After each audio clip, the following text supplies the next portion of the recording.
Hello friends, എല്ലാവർക്കും പുതിയൊരു വീഡിയോയിലോട്ട് സ്വാഗതം. ഇന്ന് ദീപാവലി സ്പെഷ്യൽ റെസിപ്പീസിൽ ഞാൻ ഉണ്ടാക്കാൻ പോകുന്നത് ശങ്കർപാളി എന്ന് പറയുന്ന റെസിപ്പി. ഇതിനെ സ്വീറ്റ് ഡയമണ്ട് കട്ട്സ് എന്നും പറയും. ക്രിസ്പി ആയിട്ടുള്ള റെസിപ്പിയാണ്. അപ്പോൾ അതെങ്ങനെ ഉണ്ടാക്കാമെന്ന് നോക്കാം. അത് ഞാനിവിടെ ഒരു 1/4 കപ്പ് പഞ്ചസാര എടുത്തിട്ടുണ്ട്. നമുക്ക് മധുരത്തിനനുസരിച്ച് ഇത് കൂട്ടുകയും കുറയ്ക്കുകയും ചെയ്യാം. പിന്നെ 1/4 കപ്പ് വെള്ളം എടുക്കണം. അതിനുശേഷം ഒരു നുള്ള് ഉപ്പിടുക, പിന്നെ കുറച്ച് ഏലക്കാപ്പൊടിയും ഇടാം. എന്നിട്ട് ഇത് നന്നായിട്ടൊന്ന് പഞ്ചസാര അലിയുന്നത് വരെ ഒന്ന് അലിച്ചെടുക്കുകയാണ് ചെയ്യേണ്ടത്. ഇപ്പം പഞ്ചസാരയൊക്കെ അലിഞ്ഞു. അതിനുശേഷം നമ്മൾക്ക് കുറച്ച് ബട്ടറാണ് ഇപ്പോൾ ഒഴിക്കുന്നത്.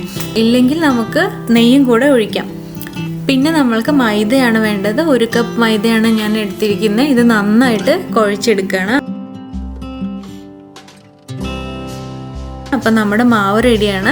ഇനി ഇതിനെ 2 ആക്കി എടുത്തിട്ട് നമ്മൾക്ക് പരത്തി എടുക്കണം. ചെറുതായിട്ട് കുറച്ച് പരത്തിയാൽ മതി, കാരണം കുറച്ച് കട്ടി വേണം ഇത് പരത്തുമ്പോൾ.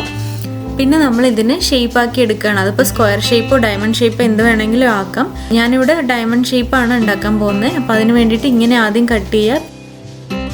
പിന്നെ ഇങ്ങനെ ഒന്ന് കട്ട് ചെയ്യുമ്പോൾ ഡയമണ്ട് ആയിക്കോളും, ഡയമണ്ട് ഷേപ്പ് ആയിക്കോളും അത്.